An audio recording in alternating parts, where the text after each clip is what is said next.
अध्याय 10 विभूति योग। जैसे जैसे गीता के अध्याय बढ़ रहे हैं, हमें श्री कृष्ण का तत्व समझ में आ रहा है।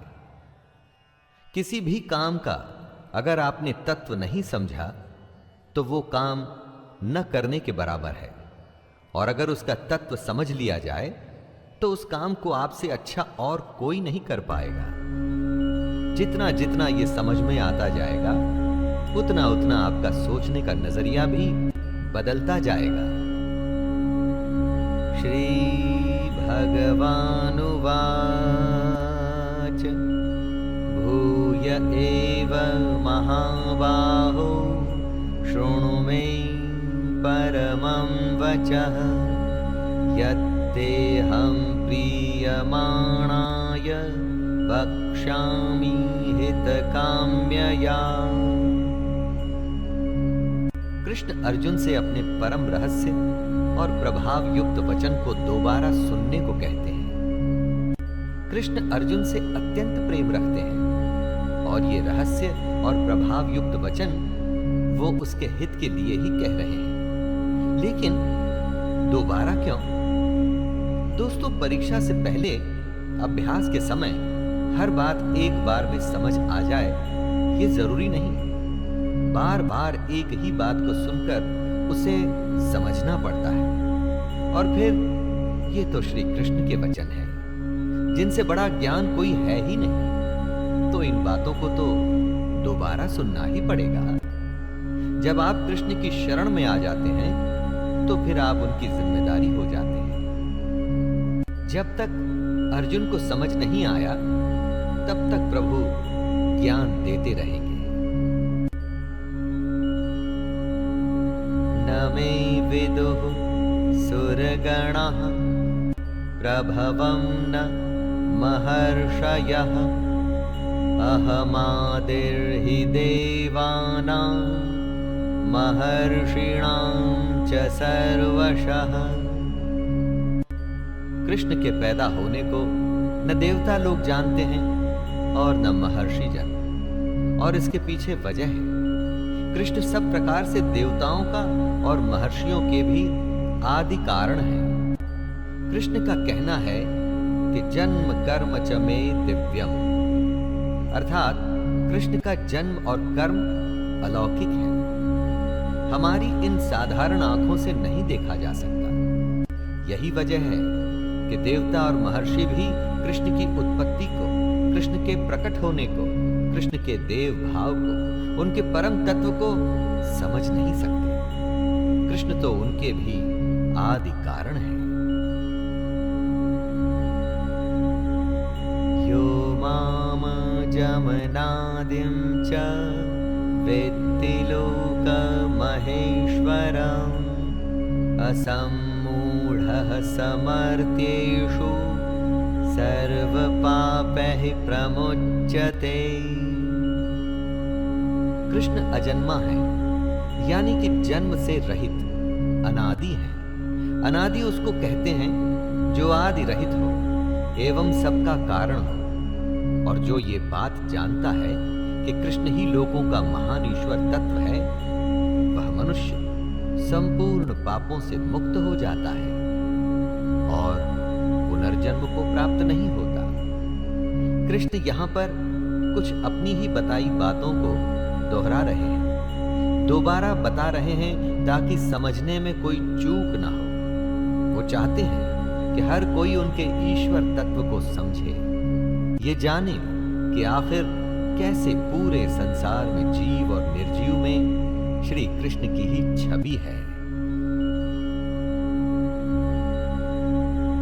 बुद्धिर्ज्ञानम् सम्मोहः क्षमा सत्यं दमः शमः सुखं दुःखं भवो भावो भयं चाभयमेव च अहिंसा समता तुष्टिस् तपोदानं यशो यशः भवन्ति भावा भूतानां मत्त एव पृथक् विधः। जीवन में हर स्थिति अपने साथ एक नया ही भाव लेके आती है। जैसी सिचुएशन होती है ना दोस्तों, उसी तरह की फीलिंग हमारे अंदर आती है। इन सब भावों के बारे में बताते हुए कृष्ण कहते हैं, निश्चय करने की शक्ति, यथार्थ ज्ञान, असम्मूढ़ता, क्षमा, सत्य, इंद्रियों का वश में करना, मन का निग्रह तथा सुख दुख, उत्पत्ति प्रलय और भय अभय तथा अहिंसा, समता, संतोष, तप इंद्रियादि को तपाकर जब शुद्ध किया जाता है तो उसे ही तप कहते हैं। दान, कीर्ति और अपकीर्ति, ऐसे ये प्राणियों के जितने भी भाव हैं ये मुझसे ही होते हैं। यानी हमारे हर भाव के कारण कृष्ण ही हैं।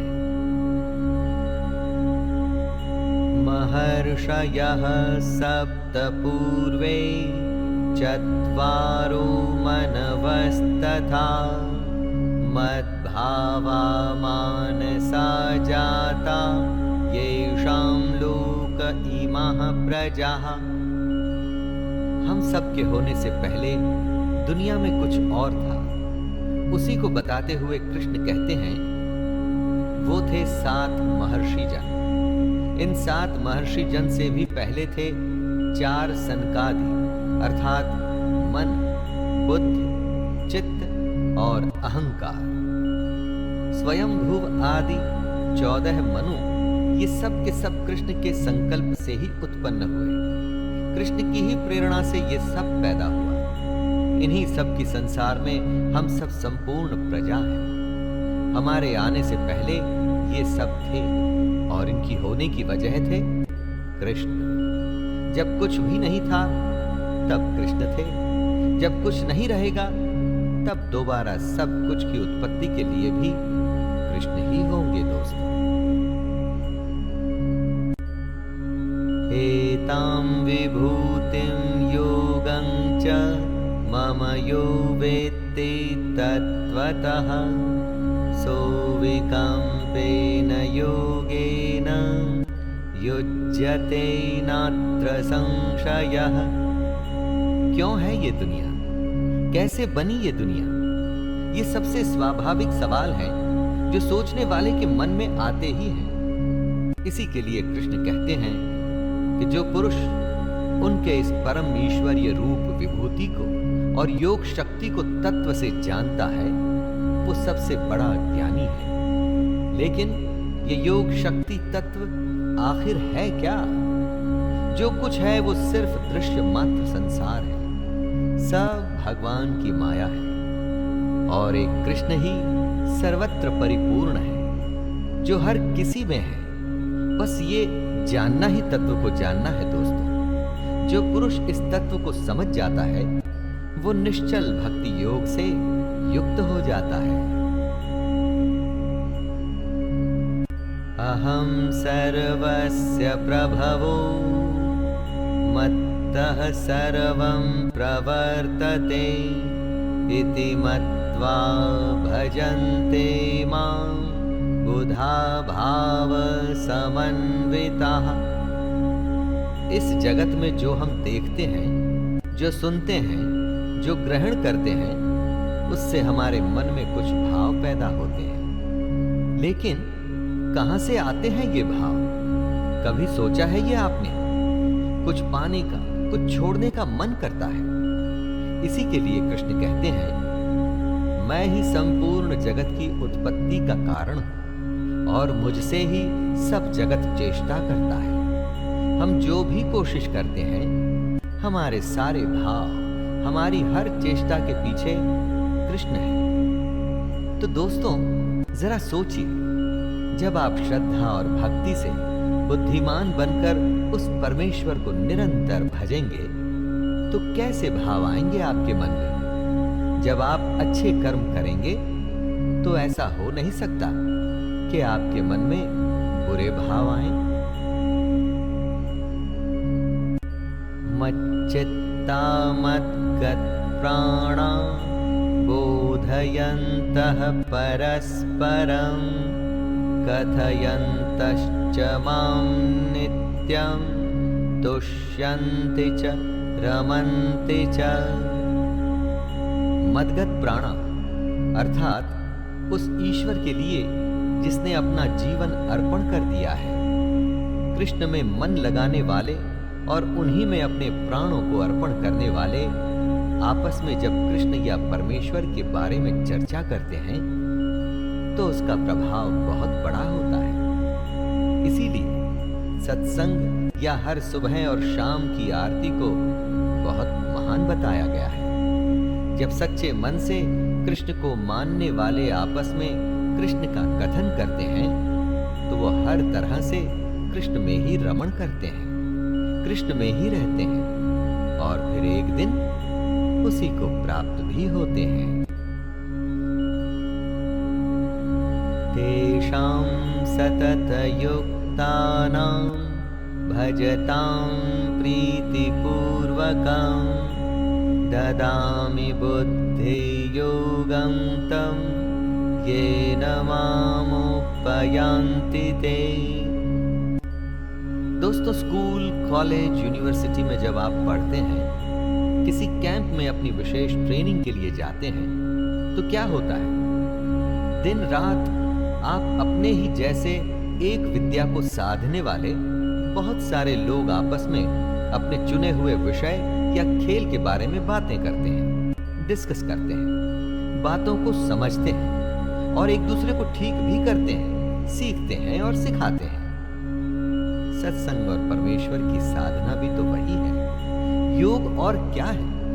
जब निरंतर उसके ध्यान में लगे रहेंगे तभी तो तत्वज्ञान रूप योग की प्राप्ति होगी। जिस दिन योग प्राप्त हो गया दोस्तों, तो समझिए सब कुछ हो गया। तेषामेवानुकंपार्थम् अहं ज्ञानजं तमः नाशयाम्यात्मभावस्थो ज्ञानदीपेन भास्वता। जिसने हमारे ऊपर कृपा करनी है वो तो असल में हमारे अंदर ही है, हमारे पास ही है, न काबे में न कैलाश में। हमारे अंदर रह के वो हमारे अंदर के अज्ञान को नष्ट करता है। लेकिन ये सब अपने आप तो हो ही नहीं सकता, कुछ तो चेष्टा हमको भी करनी होगी। सिर्फ सच्चे मन से उसके बारे में सोचना होगा, सच्चे मन से अपना कर्म, अपना कर्तव्य निभाना होगा, अपनी इच्छाओं और मोह को छोड़ना होगा। हमारे ऐसा करने के बाद सारा काम उसी का है। परमेश्वर ना तो हमारे कर्म और ना ही हमारे योग को कभी नष्ट नहीं होने देंगे। इसी तरह से वो हमें मुक्ति देंगे।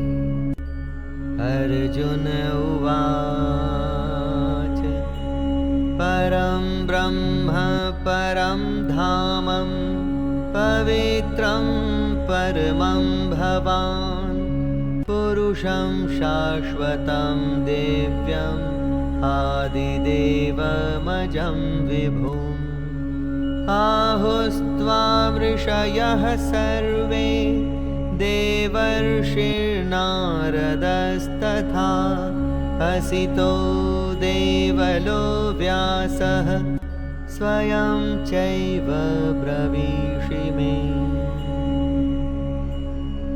अर्जुन ने युद्ध छोड़ दिया था।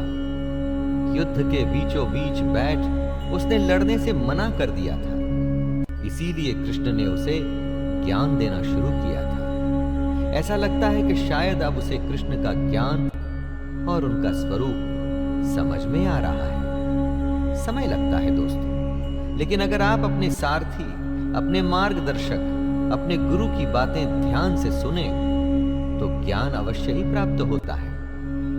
अर्जुन कृष्ण को परम ब्रह्म, परम धाम और परम पवित्र बताते हुए कहते हैं, आपको सब ऋषिगण सनातन, दिव्य पुरुष एवं देवों का भी आदि देव, अजन्मा और सर्वव्यापी कहते हैं। वैसे ही देवर्षि नारद, असित, देवल ऋषि तथा महर्षि व्यास भी कहते हैं।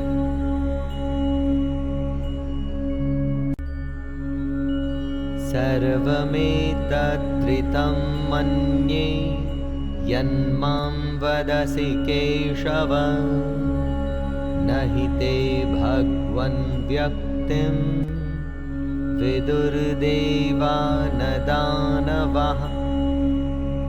अर्जुन को अब जब कृष्ण का असली रूप समझ में आ रहा है तो वो उन्हीं बातों को दोहरा रहा है जो कृष्ण ने कही थी। अभ्यास का दोहराना लेसन सीखने की एक बहुत बड़ी क्रिया है ना? याद करिए वो दिन जब परीक्षा से पहले न जाने कितने ही बार दोहरा दोहरा के आप ये सुनिश्चित करते थे कि परीक्षा के दिन आपको सब कुछ भली भांति याद हो। अर्जुन कहते हैं, हे केशव, जो कुछ भी मेरे प्रति आप कहते हैं इस सबको मैं सत्य मानता हूं। हे भगवान, आपके लीलामय स्वरूप को न तो दानव जानते हैं और न देवता ही।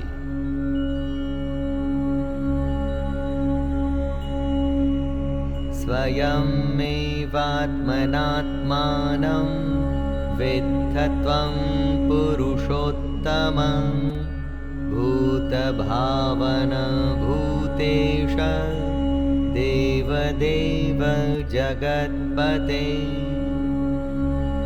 अर्जुन कृष्ण को भूतों को उत्पन्न करने वाले कह रहे हैं।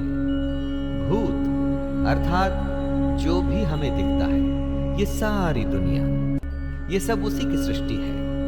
वही इन भूतों का ईश्वर है। अर्जुन आगे कहते हैं, हे देवों के देव, हे जगत के स्वामी, हे पुरुषोत्तम, आप स्वयं ही अपने से अपने को जानते हैं। दोस्तों, इस बात को दोबारा सुनिए। आप स्वयं ही अपने से अपने को जानते हैं। क्या मतलब हुआ इसका?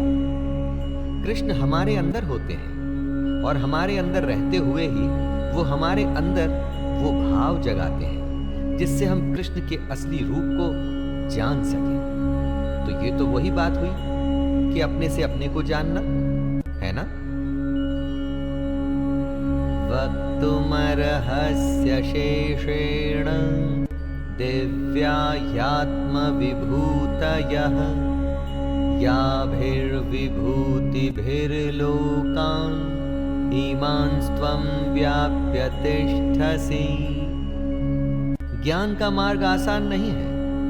जो जानना चाहता है वो कभी रुकता नहीं, उसे और जानना होता है। ऐसे ही अर्जुन के साथ भी हो रहा था। कृष्ण के स्वरूप का ज्ञान अभी अर्जुन के लिए बाकी था। उसका संशय खत्म होना शुरू हुआ था, लेकिन पूरी तरह से खत्म नहीं हुआ। इसीलिए वो कृष्ण से कहते हैं, आप ही अपनी उन दिव्य विभूतियों को संपूर्णता से कहने में समर्थ हैं, जिन विभूतियों द्वारा आप इन सब लोगों को व्याप्त करके स्थित हैं। अर्जुन कृष्ण से उनकी विशेषता, उनकी खासियत जानना चाहता है, और वो ये भी जानता है कि अपनी विशेषता के बारे में सिर्फ और सिर्फ कृष्ण ही कह सकते हैं और कोई नहीं। कथं विद्यामहं योगिन्स त्वां सदा परिचिन्तयन् केषु केषु च भावेषु चिन्त्योऽसि भगवन्मया। अर्जुन अपने सवाल को बढ़ाते हुए पूछ रहा है कि वो किस प्रकार निरंतर चिंतन करता हुआ कृष्ण को जाने और किन किन भावों से कृष्ण उसके द्वारा चिंतन करने योग्य है। कैसे वो निरंतर कृष्ण का चिंतन करे और वो कौन से भाव हैं जिनसे वो कृष्ण के बारे में सोचे। अर्जुन की इस पिपासा, जिज्ञासा से हमें ये सीखना चाहिए दोस्तों कि जब तक कि ज्ञान पूरा न मिल जाए हमें रुकना नहीं चाहिए। इसी तरह की निष्ठा, इसी तरह की तन्मयता यानी कि लगन आपको अपने क्षेत्र में बेस्ट बनाती है या वर्ल्ड चैंपियन बनाती है। विस्तरेणात्मनो योगं विभूतिं च जनार्दन भूयः कथयः तृप्तिर्हि शृण्वतो नास्ति मे मृतम्। अर्जुन कृष्ण की योग शक्ति विभूति के बारे में विस्तार पूर्वक जानना चाहता है। कृष्ण के वचन सुन अर्जुन के विषाद से भरे मन को आराम मिल रहा था। वो उनकी बातें और सुनना चाहता था। उसको अभी भी शांति प्राप्त नहीं हुई थी, बल्कि उसकी जिज्ञासा और भी बढ़ गई थी। ये पहचान थी दुनिया के सबसे बड़े धनुर्धर की। वो रुकता नहीं था जब तक कि अपने अभ्यास में, अपने काम में सर्वश्रेष्ठ, दी बेस्ट न हो जाता। दोस्तों, आप अपने जीवन में कब संतुष्ट होते हैं? एवरेज होके या दी बेस्ट होके? श्री भगवानुवाच हन्तते कथयिष्यामि दिव्या ह्यात्मविभूतयः प्राधान्यतः कुरु श्रेष्ठ नास्त्यन्तो विस्तरस्य मे। अर्जुन कृष्ण का विस्तार, उनकी सीमा जानना चाहता है। कृष्ण सादगी से कहते हैं, तू मेरी विभूति, मेरी विशेषता के बारे में सुन, क्योंकि मेरे विस्तार का तो कोई अंत ही नहीं। दोस्तों, कृष्ण की क्या सीमा है? वो कहां तक जाते हैं?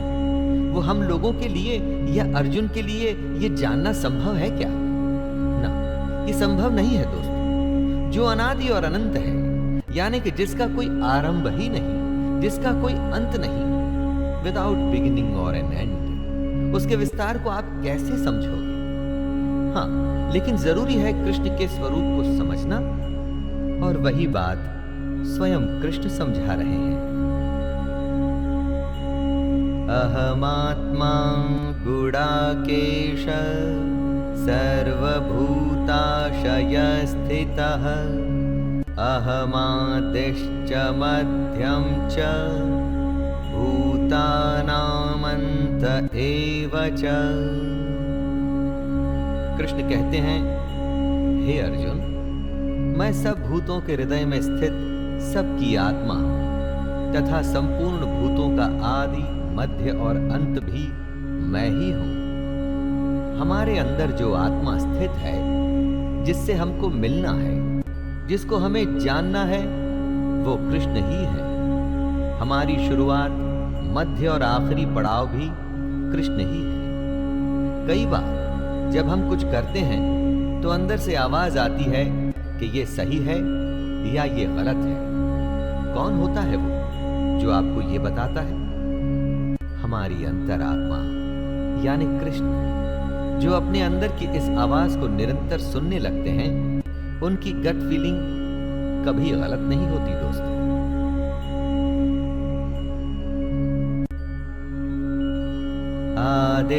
आदित्यानामहं विष्णुर्ज्योतिषां रविरंशुमान् मरीचिर्मरुतामस्मि नक्षत्राणामहं शशि। अदिति ऋषि कश्यप की पत्नी थी। उनके 12 पुत्र थे, जिन्हें देवता भी कहा जाता है। कृष्ण कहते हैं कि अदिति के 12 पुत्रों में वो विष्णु हैं। जितनी भी ज्योतियां हैं, उनमें कृष्ण किरणों वाले सूर्य हैं। कृष्ण 49 वायु देवताओं का तेज है, और नक्षत्रों का अधिपति चंद्रमा भी कृष्ण है। यहां पर कृष्ण अपनी महिमा, अपने विराट स्वरूप को समझा रहे हैं।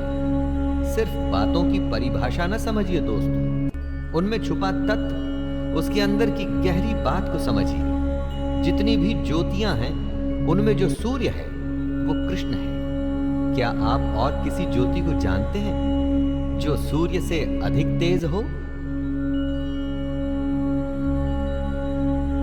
वेदानां सामवेदोऽस्मि देवानामस्मि वासवः इन्द्रियाणां मनश्चास्मि भूतानामस्मि चेतना।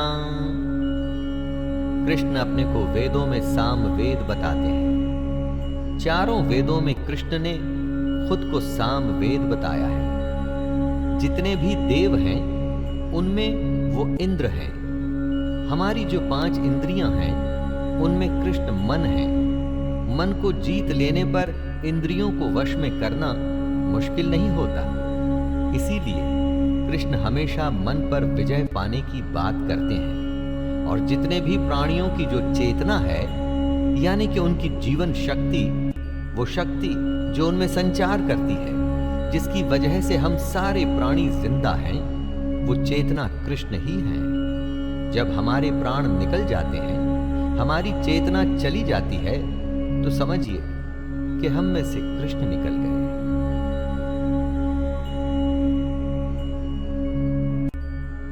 रुद्राणां शंकरश्चास्मि वित्तेषु यक्षरक्षसां वसूनां पावकश्चास्मि मेरुः शिखरिणामहम्। ऋग्वेद में रुद्र को बलवानों में सबसे अधिक बलवान कहा गया है। ऐसे 11 रुद्र होते हैं। कृष्ण कहते हैं, मैं 11 रुद्रों में शंकर हूं। रुद्र देवता को दुष्टों को दंड देने वाला, रोगों का निवारण करने वाला, महावीर और सभा का अध्यक्ष कहा गया है। ऐसे रुद्रों में कृष्ण शंकर है। और यक्ष तथा राक्षसों में कृष्ण ने अपने आप को धन का स्वामी कुबेर कहा है। 8 वसुओं में कृष्ण अग्नि है। और शिखर वाले पर्वतों में जो सुमेरु पर्वत हैं, वो कृष्ण ही है। किसी भी वस्तु या प्राण की जो परिपक्वता है, वो कृष्ण है। पुरोधसां च मुख्यं मां विद्धि पार्थ बृहस्पतिं सेनानीनामहं स्कन्दः सरसामस्मि सागरः। पुरोहित यानी कि धार्मिक कृत्य करने वाला।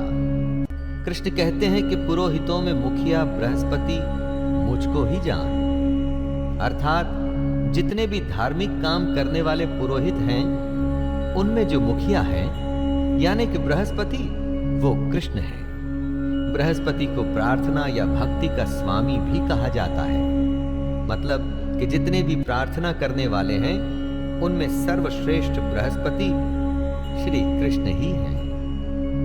उसके आगे कृष्ण कहते हैं, हे पार्थ, मैं सेनापतियों में स्कंद और जलाशयों में समुद्र हूं। जितने भी पूरे विश्व में जलाशय हैं, उनमें समुद्र यानी कि ओशियन कृष्ण है, क्योंकि समुद्र से बड़ा जलाशय संभव नहीं है दोस्तों। महर्षिणां भृगुरहं गिरामस्म्येकमक्षरं यज्ञानां जपयज्ञोऽस्मि स्थावराणां हिमालयः। 7 महर्षियों में से एक थे ऋषि भृगु, ज्योतिष के विद्वान, जिन्होंने भृगु संहिता की रचना भी की थी। कृष्ण कहते हैं कि महर्षियों में वो भृगु हैं। ऐसा कहा जाता है कि भृगु ब्रह्मा के मानस पुत्र थे, अर्थात माइंड बॉर्न। वो पुत्र जो ब्रह्मा के मानस से निकले थे।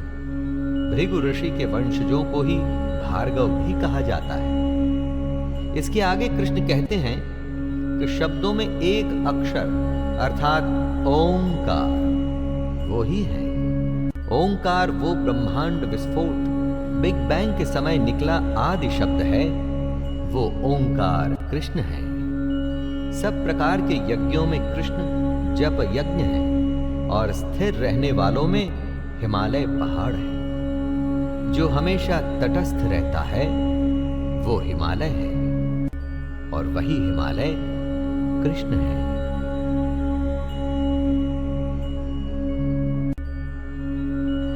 अश्वत्थः सर्ववृक्षाणां देवर्षीणां च नारदः गन्धर्वाणां चित्ररथः सिद्धानां कपिलो मुनिः। जितने भी वृक्ष हैं उनमें से कृष्ण ने अपने आप को अश्वत्थ कहा है। अश्वत्थ यानी कि पीपल। पीपल की संज्ञा को खुद से कृष्ण ने इसलिए जोड़ा क्योंकि इससे वो ये समझाना चाहते हैं कि ऊपर परमात्मा जिसका मूल है और नीचे प्रकृति जिसकी शाखाएं हैं, जिसकी जड़ें तो ऊपर हैं और जिसकी शाखाएं नीचे हैं। नीचे प्रकृति और ऊपर परमात्मा। इसीलिए सब वृक्षों में कृष्ण अपने को पीपल का वृक्ष कहते हैं। देवर्षियों में कृष्ण, नारद मुनि और गंधर्वों में चित्ररथ और सिद्धों में कपिल मुनि कृष्ण ही हैं। उच्चैः श्रवसमश्वानां विद्धि माममृतोद्धवम्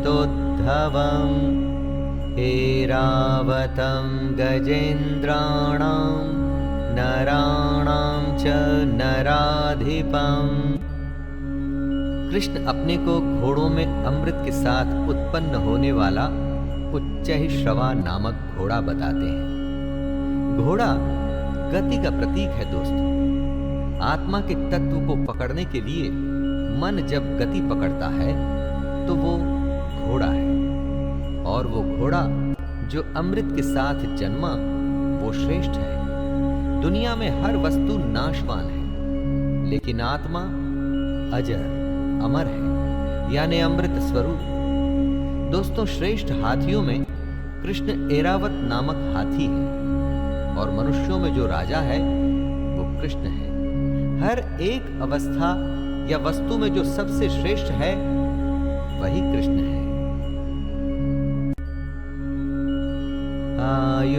आयुधानामहं वज्रं धेनूनामस्मि कामधुक् प्रजनश्चास्मि कन्दर्पः सर्पाणामस्मि वासुकिः। दोस्तों, आपने बहुत बड़े बड़े वेपन्स देखे होंगे युद्धों में या फिल्म्स में। पुराने समय में एक शस्त्र होता था वज्र, जिससे बड़ा कोई शस्त्र नहीं होता था। यह वज्र दधीचि ऋषि की अस्थियों से बना था, इसलिए यह श्रेष्ठ था। सब शस्त्रों में कृष्ण ही वज्र है। गौओं में अपने आप को कृष्ण बता रहे हैं कामधेनु। पुरुष और नारी अगर साथ नहीं आएंगे तो ये दुनिया खत्म हो जाएगी। और जब शास्त्र द्वारा बताई गई रीति से संतान की उत्पत्ति करते हैं तो उस संतान को उत्तम बताया जाता है। शास्त्रोक्त रीति से संतान की उत्पत्ति का जो हेतु है वो कामदेव, वो भी कृष्ण है। सर्पों में सर्पराज, जी हां, वासुकी, वो भी कृष्ण ही है। अनन्तश्चास्मि नागानां वरुणो यादसामहं पितॄणामर्यमा चास्मि यमः संयमतामहम्। कृष्ण कहते हैं, नागों में मैं शेष नाग हूं। शेष नाग वो नाग है जिसके 1000 फन होते हैं, इसीलिए इन्हें अनंत शेष नाग कहा जाता है। विष्णु भगवान इसी पर विराजमान होकर के सोते हैं। पौराणिक कथाओं में ऐसा कहा गया है कि हमारी धरती को शेष नाग ने ही धारण किया हुआ है। जलचरों में कृष्ण अधिपति वरुण देवता है, और पितरों में अर्यमा नामक पितर है, तथा शासन करने वालों में यमराज मैं ही हूं, ऐसा कृष्ण कहते हैं। जीवन के हर क्षेत्र से कोई ना कोई एक उदाहरण चुन लीजिए, उसकी विशेषता और श्रेष्ठता में आपको कृष्ण ही नजर आएंगे। यही बात हमें कृष्ण समझा रहे हैं कि वे क्या हैं। प्रह्लादश्चास्मि दैत्यानां कालः कलयतामहं मृगाणां च मृगेन्द्रोऽहं वैनतेयश्च पक्षिणाम्। दैत्यों में कृष्ण प्रह्लाद है, वही प्रह्लाद जो हिरण्यकश्यप का पुत्र था। लाखों कोशिशों के बावजूद जिसे हिरण्यकश्यप मार नहीं पाया था। कृष्ण आगे कहते हैं कि गणना करने वालों का समय वो ही है। क्षण, घड़ी, दिन, पक्ष, मास आदि में जो समय है वो कृष्ण ही है। दोस्तों जरा सोचिए, जब समय बीतता है तो क्या होता है? समय को अगर आपको डिफाइन करना हो तो क्या कर पाएंगे आप? क्या चीज है समय? हर पल हर समय जो बीत रहा है, लेकिन उसे समझाना या समझना बहुत ही मुश्किल है। और वही समय कृष्ण है। पशुओं में कृष्ण सिंह है और पक्षियों में वो गरुड़ है। पवनः पवतामस्मि, रामः शस्त्रभृतामहं, झषाणां मकरश्चास्मि, स्रोतसामस्मि जाह्नवी। यज्ञ से सारा माहौल, सारा वातावरण शुद्ध हो जाता है। ऐसी पवित्र करने वाली वायु कृष्ण है। वायु के बिना जीवित रहना असंभव है। बुरे से बुरे प्रदूषण से जब वातावरण बिगड़ जाता है, तब शुद्ध वायु ही उसको पवित्र करके सांस लेने लायक बनती है। और ये वायु कृष्ण है। जो शस्त्र उठाते हैं, युद्ध करते हैं, उनमें कृष्ण श्री राम है। मर्यादा पुरुषोत्तम दशरथ पुत्र राम, रावण का वध कर धर्म की स्थापना करने वाले राम। मछलियों में कृष्ण मगरमच्छ है और नदियों में कृष्ण श्री भागीरथी की गंगा जी है। भगीरथ ऋषि के तप से जो गंगा धरती पर आई थी और जिसे शिव ने अपनी जटाओं में समाहित किया था, वही पवित्र गंगा कृष्ण है। सर्गाणामादिरन्तश्च मध्यं चैवाहमर्जुन, अध्यात्मविद्याविद्यानां वादः प्रवदतामहम्। हे अर्जुन, सृष्टियों का आदि और अंत तथा मध्य भी मैं ही हूं। सृष्टि जहां से शुरू हुई, अभी जो चल रही है, यानी कि मध्य, और एक दिन जब प्रलय आएगा और सब उसी ब्रह्म में विलीन हो जाएगा, यानी कि अंत, ये तीनों अवस्थाएं कृष्ण है। कृष्ण आगे कहते हैं कि मैं विद्याओं में आध्यात्म विद्या अर्थात ब्रह्म विद्या और परस्पर विवाद करने वालों का तत्व निर्णय के लिए किया जाने वाला वाद भी मैं ही हूं। हर विषय की अलग विद्या होती है। आध्यात्म विद्या अर्थात ब्रह्म विद्या, यानी कि वो विद्या जो हमारी आत्मा का द्वार आध्यात्म की तरफ खोले, जिससे हमें ब्रह्म की प्राप्ति हो, वो कृष्ण है।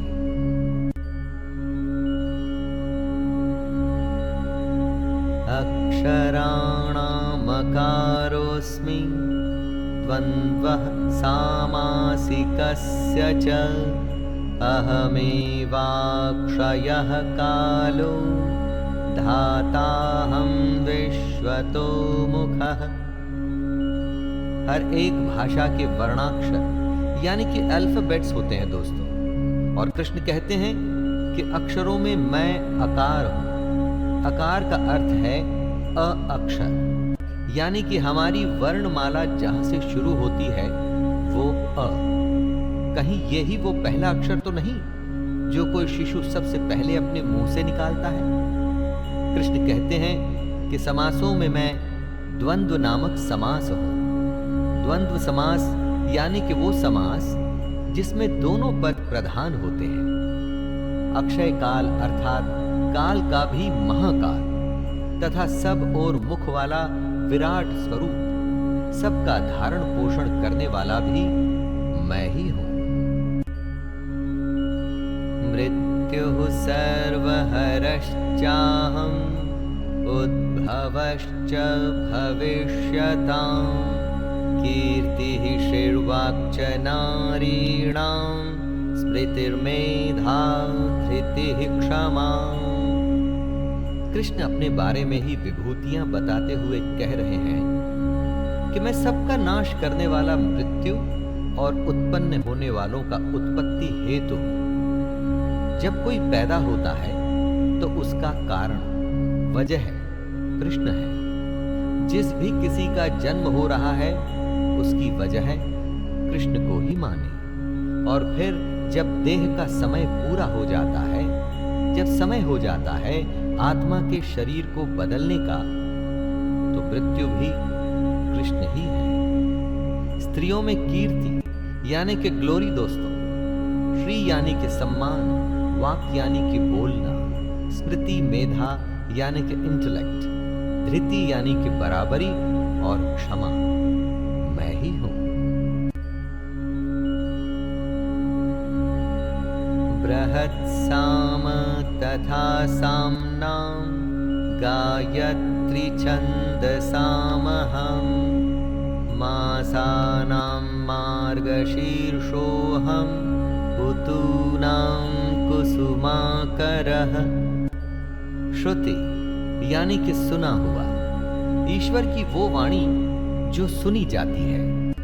कृष्ण अपना परिचय देते हुए अर्जुन से कह रहे हैं, गायन करने योग्य श्रुतियों में मैं बृहत्साम हूं। बृहत्साम का मतलब होता है ऐसा गायन जो स्वर्ग लोक श्रेष्ठत्व, मन और तेज को स्वर आलाप से व्यंजित करता हो, यानी कि वो सबसे बड़ा गायन जो ऋचाओं में स्वर प्रधान है। छंदों में गायत्री छंद हो, यानी कि गायत्री महामंत्र, तथा महीनों में मार्गशीर्ष और ऋतुओं में वसंत भी मैं ही हूं।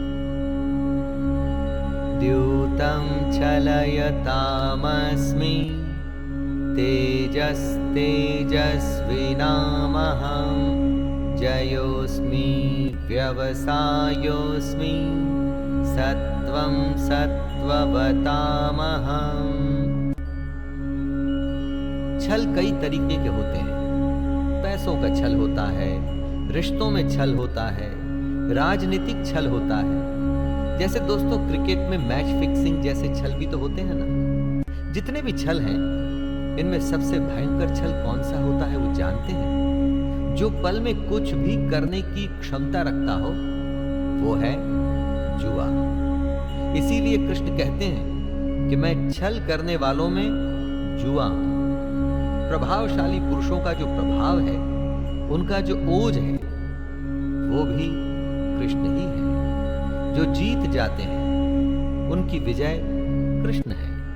निश्चय करने वालों का निश्चय और सात्विक पुरुषों का सात्विक भाव भी कृष्ण ही है।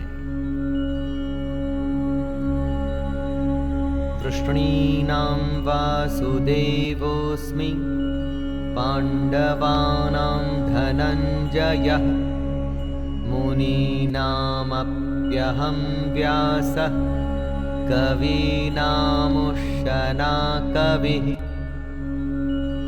यादवों के अंतर्गत एक वृष्णि वंश भी था। उसी के संदर्भ में कृष्ण कहते हैं कि वृष्णि वंशियों में मैं वासुदेव हूं। अर्थात जो इस समय स्वयं अर्जुन के सामने खड़े थे वो कृष्ण। कृष्ण आगे कहते हैं कि पांडवों में वो धनंजय हैं, अर्थात अर्जुन। पांडवों में हर किसी के पास गुणों की कमी नहीं थी, लेकिन उनमें सर्वश्रेष्ठ अर्जुन ही थे। तो स्वाभाविक ही है कि उन सब में से अगर कोई कृष्ण हो सकता था तो अर्जुन। मुनियों में वो वेद व्यास है, महाभारत के महान रचयिता। और कवियों में शुक्राचार्य कवि भी कृष्ण ही हैं। दंडो दमयतामस्मि नीतिरस्मि जिगीषतां मौनं चैवास्मि गुह्यानां ज्ञानं ज्ञानवतामहं। मैं दमन करने वालों का दंड अर्थात दमन करने की शक्ति हूं।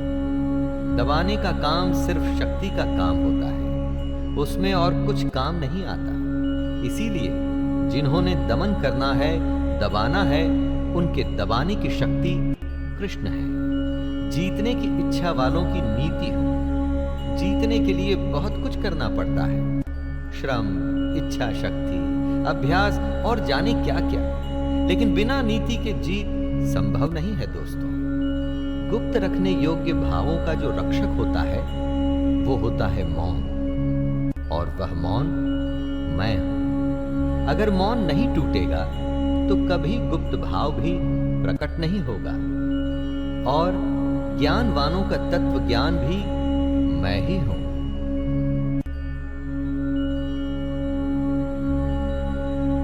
यच्चापि सर्वभूतानां बीजं तदहमर्जुन न तदस्ति विना यतस्यान् मया भूतं चराचरम्। हे अर्जुन, जो सब भूतों की उत्पत्ति का कारण है वो भी मैं ही हूं, क्योंकि ऐसा चर और अचर कोई भी भूत नहीं जो मुझसे रहित हो। जिसमें प्राण हैं या जो निर्जीव हैं वो इस दुनिया में मेरे ही संकल्प से हैं। उसकी उत्पत्ति मुझसे ही हुई है और एक दिन उसने मुझ में ही विलीन हो जाना है। दोस्तों, जिनमें प्राण है उनकी आत्मा उसी परमात्मा कृष्ण का अंश है। कृष्ण उनमें हमेशा से विद्यमान है। अविद्या को हटाकर ज्ञान हासिल कर हम कृष्ण को अपने अंदर पा सकते हैं, और जो निर्जीव हैं वो प्रलय तक धरती पर मौजूद हैं और उसके बाद वापस से कृष्ण में ही मिल जाएंगे। नान्तोऽस्ति मम दिव्यानां विभूतीनां परन्तप एष तुद्देशतः प्रोक्तो विभूतेर्विस्तरो मया। कृष्ण अर्जुन को अपनी महिमा, अपना स्वरूप बता रहे थे। इसके बाद वो अर्जुन से कहते हैं कि हे परंतप, मेरी दिव्य विभूतियों का अंत नहीं है। मैंने अपनी विभूतियों का यह विस्तार तो तेरे लिए एक देश से अर्थात संक्षेप से कहा है। कृष्ण ने अपनी कई विभूतियों के बारे में अर्जुन से कहा। जीवन से जुड़े हर क्षेत्र से उन्होंने उदाहरण दिए। इतना कुछ कहने के बाद भी उनकी विभूतियों का अंत नहीं हुआ। हो भी नहीं सकता दोस्तों। कृष्ण का कहना है कि उनका कोई विस्तार नहीं, वो तो बिना सीमा के हैं। यद्यद्विभूतिमत्सत्त्वं श्रीमदूर्जितमेव वा तत्तदेवावगच्छत्वं मम तेजोषसंभवम्।